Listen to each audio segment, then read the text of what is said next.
Shalom saudara-saudara yang dikasihi oleh Tuhan.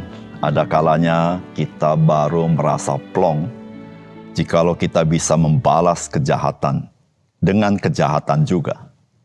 Namun saudara, Tuhan mengajarkan kepada kita, mari kita membalas kejahatan dengan kebaikan. Tentu saudara, bukan dengan kekuatan kita, tetapi melalui pertolongan kuasa daripada Roh Kudus. Salam jumpa dalam program Tuhan adalah Gembalaku. Saudara, kita ada kalanya dapat menghadapi kejahatan orang lain di dalam kehidupan kita. Tentu sebagai seorang manusia kita dapat menjadi sakit hati atau marah bahkan dendam. Namun firman Tuhan mengajarkan kepada kita agar kita tidak larut di dalam semua perasaan-perasaan yang negatif itu. Melainkan Tuhan mengajar kita agar kita mengampuni orang yang bersalah kepada kita. Dan bahkan kita memberkati orang yang berbuat hal yang tidak patut kepada kita. Saudara, apakah nasihat Tuhan ini adalah sesuatu yang hendak merugikan diri kita? Tidak sama sekali. Saudara, Tuhan hendak menyelamatkan kita dari bencana yang dihasilkan dari sakit hati kita. Dan Tuhan hendak menjadikan hidup kita berarti dengan tidak dikejar-kejar oleh dendam. Saudara, mari kita membaca 2 Samuel pasal 16 ayat 15 sampai dengan pasal 17 ayat 29. Maka Absalom dan seluruh rakyat orang Israel sampai ke Yerusalem dan Ahitofel ada bersama-sama dengan dia. Ketika Husai orang Arki sahabat Daud itu sampai kepada Absalom, berkatalah Husai kepada Absalom, hiduplah raja, hiduplah raja. Berkatalah Absalom kepada Husai, inikah kesetiaanmu kepada sahabatmu? Mengapa engkau tidak pergi menyertai sahabatmu itu? Lalu berkatalah Husai kepada Absalom, tidak, tetapi dia yang dipilih oleh Tuhan dan oleh rakyat ini dan oleh setiap orang Israel, dialah yang memiliki aku dan bersama-sama dengan dialah aku akan tinggal. Lagi pula, kepada siapakah aku memperhambakan diri? Bukankah kepada anaknya, sebagaimana aku memperhambakan diri kepada ayahmu, demikianlah aku memperhambakan diri kepadamu. Kemudian berkatalah Absalom kepada Ahitofel, berilah nasihat, apakah yang harus kita perbuat? Lalu jawab Ahitofel kepada Absalom, hampirlah gundik-gundik ayahmu yang ditinggalkannya untuk menunggu istana. Apabila seluruh rakyat Israel mendengar bahwa engkau telah membuat dirimu dibenci oleh ayahmu, maka segala orang yang menyertai engkau akan dikuatkan hatinya. Maka dibentangkanlah kemah bagi Absalom di atas soto. Lalu Absalom menghampiri gundik-gundik ayahnya di depan mata seluruh Israel. Pada waktu itu nasihat yang diberikan Ahitofel adalah sama dengan petunjuk yang dimintakan daripada Allah. Demikianlah dinilai setiap nasihat Ahitofel, baik oleh Daud maupun oleh Absalom. Berkatalah Ahitofel kepada Absalom, izinkanlah aku memilih 12.000 orang, maka aku akan bersiap dan mengejar Daud pada malam ini juga. Aku akan mendatangi dia selagi ia lesu dan lemah semangatnya dan mengejutkan dia. Seluruh rakyat yang ada bersama-sama dengan dia akan melarikan diri, maka aku dapat menewaskan raja sendiri. Demikianlah aku akan membawa pulang seluruh rakyat itu kepadamu seperti seorang mempelai perempuan kembali kepada suaminya. Jadi engkau mencari nyawa satu orang saja, sedang seluruh rakyat tetap selamat. Perkataan ini disetujui oleh Absalom dan oleh semua tua-tua Israel. Tetapi berkatalah Absalom, panggillah juga Husai orang Arki itu supaya kita mendengar apa yang hendak dikatakannya. Ketika Husai datang kepada Absalom, berkatalah Absalom kepadanya demikian. Beginilah perkataan yang dikatakan Ahitofel, apakah kita turut nasihatnya? Jika tidak, katakanlah. Lalu berkatalah Husai kepada Absalom, nasihat yang diberikan Ahitofel kali ini tidak baik. Kata Husai pula, engkau tahu bahwa ayahmu dan orang-orangnya adalah pahlawan dan bahwa mereka sakit hati, seperti beruang yang kehilangan anak di padang. Lagi pula ayahmu adalah seorang prajurit sejati, ia tidak akan membiarkan rakyat tidur. Tentulah ia sekarang bersembunyi dalam salah satu lubang atau di salah satu tempat. Apabila pada penyerangan pertama beberapa orang tewas dan ada orang mendengar hal itu, maka orang akan berkata, rakyat yang telah mengikut Absalom sudah menderita kekalahan. Maka seorang gagah perkasa sekalipun yang hatinya seperti hati singa, akan tawar hati sama sekali. Sebab seluruh rakyat Israel tahu bahwa ayahmu itu seorang pahlawan dan orang-orang yang bersama-sama dia adalah orang gagah perkasa. Sebab itu kunasihatkan, suruhlah seluruh rakyat Israel dari Dan sampai Beersheba berkumpul kepadamu seperti pasir di tepi laut banyaknya, dan engkau sendiri juga harus turut bertempur. Apabila kita mendatangi dia di salah satu tempat, di tempat ia terdapat, maka kita akan menyergapnya seperti embun jatuh ke bumi sehingga tidak ada yang lolos, baik dia maupun orang-orang yang menyertainya. Dan jika ia mengundurkan diri ke suatu kota, maka seluruh rakyat Israel akan mengikat kota itu dengan tali, dan kita akan menyeretnya sampai ke sungai, hingga batu kecil pun tidak terdapat lagi di sana. Lalu berkata Absalom dan setiap orang Israel, nasihat Husai orang Arki itu lebih baik daripada nasihat Ahitofel, sebab Tuhan telah memutuskan bahwa nasihat Ahitofel yang baik itu digagalkan, dengan maksud supaya Tuhan mendatangkan celaka kepada Absalom.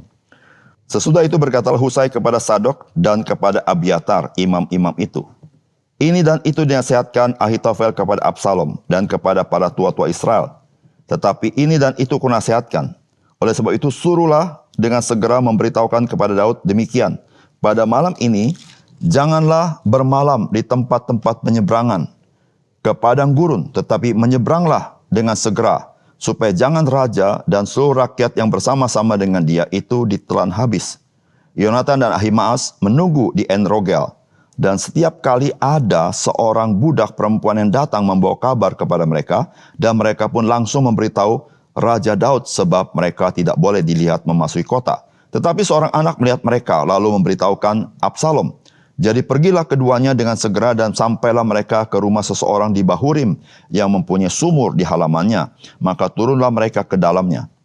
Kemudian perempuan itu mengambil kain tundungan, membentangkannya di atas mulut sumur itu dan menaburkan butir-butir gandum di atasnya sehingga tidak kelihatan apa-apa. Sampailah orang-orang Absalom kepada perempuan itu di rumahnya, lalu bertanya, di manakah Ahimaas dan Yonatan? Jawab perempuan itu kepada mereka, mereka telah menyeberangi sungai itu. Kemudian mereka mencari tetapi tidak mendapatnya, lalu pulanglah mereka ke Yerusalem. Setelah orang-orang itu pergi, keluarlah keduanya dari sumur, lalu pergi memberitahukan Raja Daud. Kata mereka kepada Raja Daud, bersiaplah dan menyeberanglah dengan segera sungai ini, sebab ini dan itu dinasihatkan Ahitofel terhadap kamu. Lalu bersiaplah Daud dan seluruh rakyat yang bersama-sama dengan dia, dan mereka menyeberangi sungai Yordan. Pada waktu fajar tidak ada seorang pun yang ketinggalan yang tidak menyeberangi sungai Yordan. Ketika dilihat Ahitofel bahwa nasihatnya tidak dipedulikan, dipasangnyalah pelana keledainya, lalu berangkatlah ia ke rumahnya, ke kotanya. Ia mengatur urusan rumah tangganya, kemudian menggantung diri. Demikianlah ia mati, lalu ia dikuburkan dalam kuburan ayahnya. Maka sampailah Daud ke Mahanaim ketika Absalom menyeberangi sungai Yordan dengan seluruh orang Israel yang menyertainya. Absalom telah mengangkat Amasa menggantikan Yoab untuk mengepalai tentara.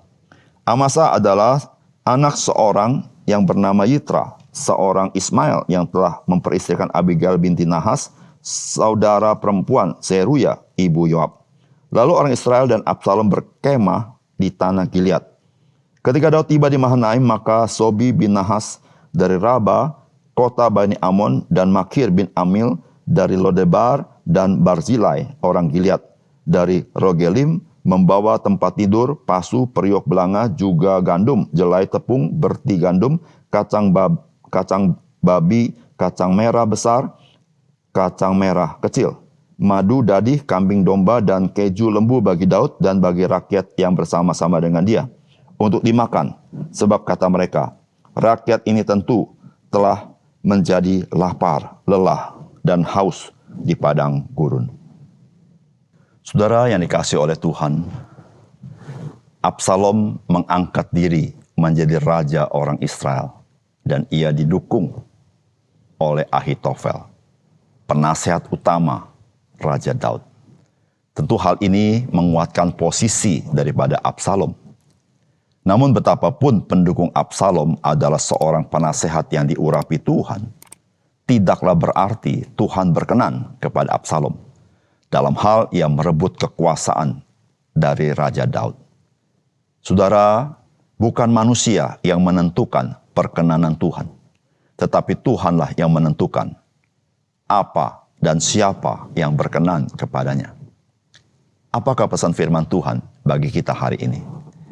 Yang pertama, perbuatan-perbuatan yang tidak patut lahir dari hati yang membenci dan mendendam.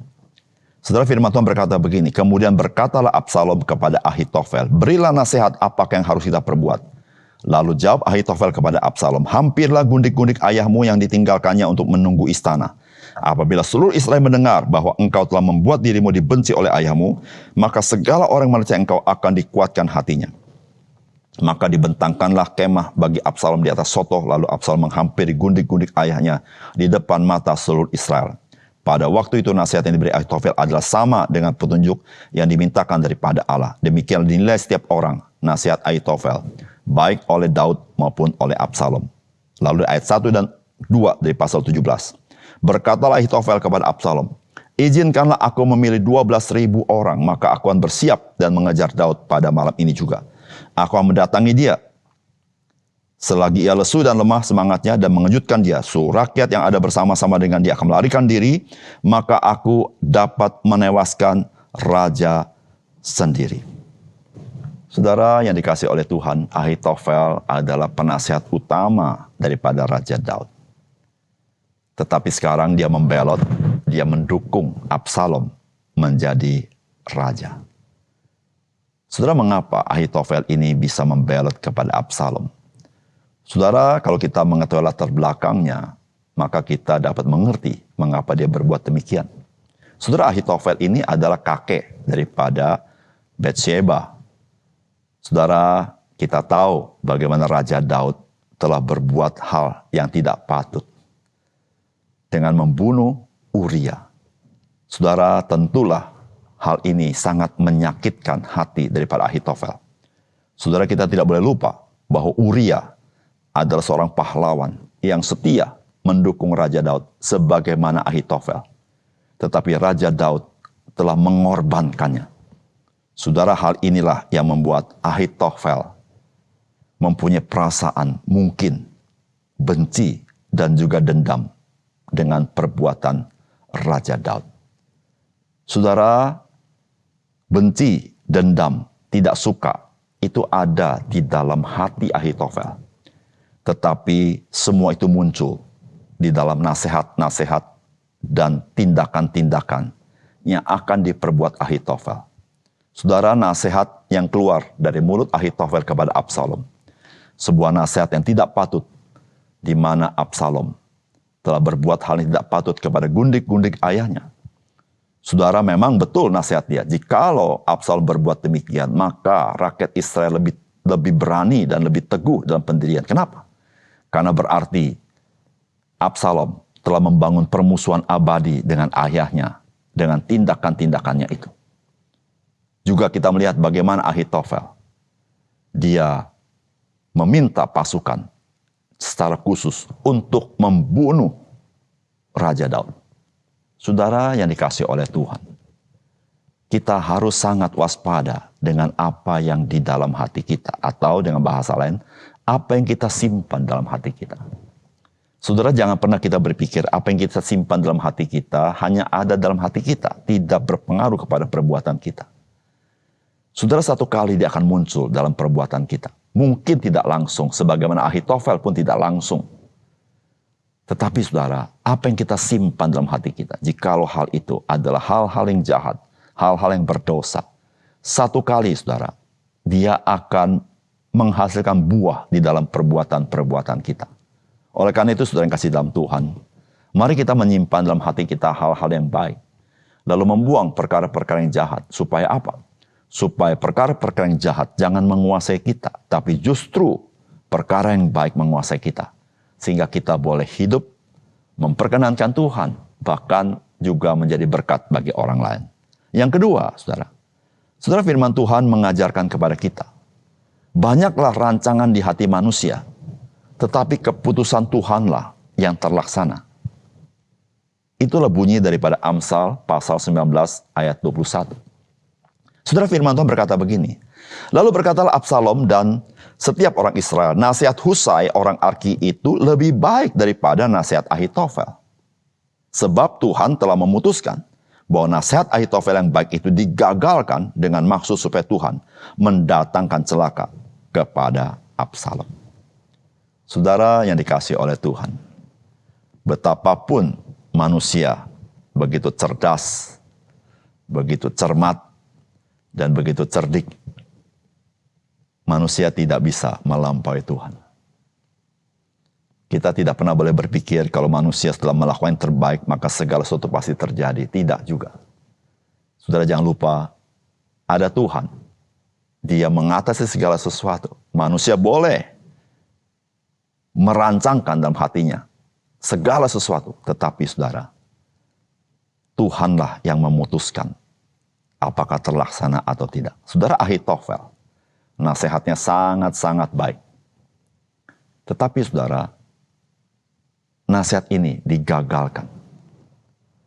Karena memang Tuhan tidak berkenan kepada Absalom. Oleh karena itu Tuhan mengizinkan supaya Absalom menjadi celaka dengan rancangan daripada Husai bin Arki. Saudara yang kasih dalam Tuhan, kita tidak pernah boleh lupa ada Tuhan yang mengendalikan segala sesuatu. Disitulah saudara, mengapa kita sebagai orang percaya, kita harus terus-menerus bergantung kepada Tuhan. Karena saudara, tidak ada sesuatu pun terjadi tanpa seizin Tuhan. Bahkan saudara, tidak ada sedikit pun rencana Tuhan yang bisa gagal dan dapat digagalkan oleh manusia. Saudara, Ahitofel, dia seorang penasihat utama dan luar biasa. Tetapi saudara, Tuhan menggagalkan dia. Saudara, disitulah saudara-saudara Ahitofel yang hatinya mungkin ada dendam dan benci kepada Daud. Setelah dia digagalkan oleh Husai bin Arki, dia pulang ke rumahnya, ke kotanya. Lalu dia bunuh diri. Karena dia merasa dia tidak bisa membalaskan kejengkelan hatinya. Saudara yang dikasih oleh Tuhan, marilah kita hidup dekat dengan Tuhan. Marilah kita hidup bersandar kepada Dia. Marilah kita hidup dengan damai sejahtera. Karena tidak ada segala sesuatu yang terjadi tanpa seizin Tuhan. Dan tidak ada sedikit pun rencana Tuhan yang bisa digagalkan oleh manusia. Dan ketika kita hidup memperkenankan Tuhan, dan Tuhan berkenan kepada kita, maka Tuhan sendirilah yang meluruskan jalan kita. Mari kita berdoa. Bapa surga, terima kasih untuk kebenaran firman-Mu, biarlah Engkau memberkati, sehingga firman-Mu sekali lagi menguatkan kami, mengajar kami supaya kami senantiasa boleh belajar daripada Engkau yang memberikan kepada kami perkara-perkara yang indah supaya kami simpan dan membuang perkara yang buruk dalam hati kami, sehingga kami boleh menjadi berkat bagi orang lain. Dan Tuhan ajar kami bersandar kepada otoritas Tuhan dalam segala perkara, karena banyak hal yang kami rancangkan dalam hati manusia, tetapi keputusan Tuhan itulah yang terlaksana. Terima kasih untuk firman-Mu. Dalam nama Tuhan Yesus kami berdoa. Amin.